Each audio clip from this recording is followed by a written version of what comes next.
हजरत बहलूल दाना रहमतुल्लाह अलैह अक्सर कभी कब्रिस्तान में जाकर रोया करते थे, तो कभी मस्जिद के दरवाजे पर बैठकर अश्क बहाते थे। लोग उन्हें देखकर हैरान होते थे कि जब सारी दुनिया मस्जिद के अंदर जाकर अल्लाह ताला से दुआ मांगती है, तो ये फकीर बाहर बैठकर क्यों रोता है और ये कब्रों के पास जाकर क्यों गिड़गिड़ाता है। एक दिन एक शख्स ने मस्जिद के बाहर उन्हें रोते हुए देखा, तो अदब से पूछ बैठा, बाबा, आप यहाँ बैठकर क्यों रो रहे हैं। हजरत बहलूल रहमतुल्लाह अलैह ने जवाब दिया, मैं बंदों और अल्लाह ताला के दरमियान सुलह करवा रहा हूँ। वह शख्स हैरान हुआ और फिर पूछा, तो क्या सुलह हो गई।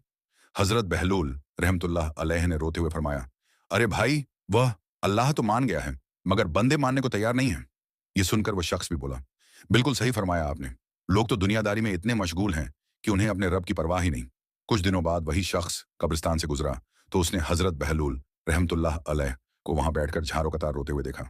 उसने फिर अदब से पूछा, बाबा, आज यहाँ क्या माजरा है, क्या आज सुलह हो गई। इस बार हजरत बहलूल रहमतुल्लाह अलैह फूट फूट कर रो पड़े और फरमाने लगे, मियाँ, आज बंदे तो मान गए हैं, मगर अब वह अल्लाह नहीं मान रहा।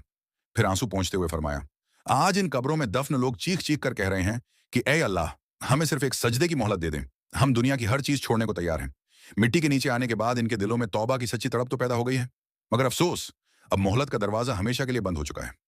कहानी का सबक, इंसान की सबसे बड़ी गलतफहमी यही है कि वह समझता है कि उसके पास तौबा करने के लिए अभी बहुत वक्त है। हालांकि अल्लाह और बंदे के दरमियान सुलह का वक्त सिर्फ उसी वक्त तक है जब तक सांसें चल रही हैं। मौत के बाद इंसान एक सजदे के लिए तरसता है, मगर तब कोई फरियाद, कोई आंसू, कोई तौबा कबूल नहीं होती। इसलिए हमें चाहिए कि आज, अभी और इसी वक्त अपने रब से सुलह कर लें, क्योंकि मौत का कोई भरोसा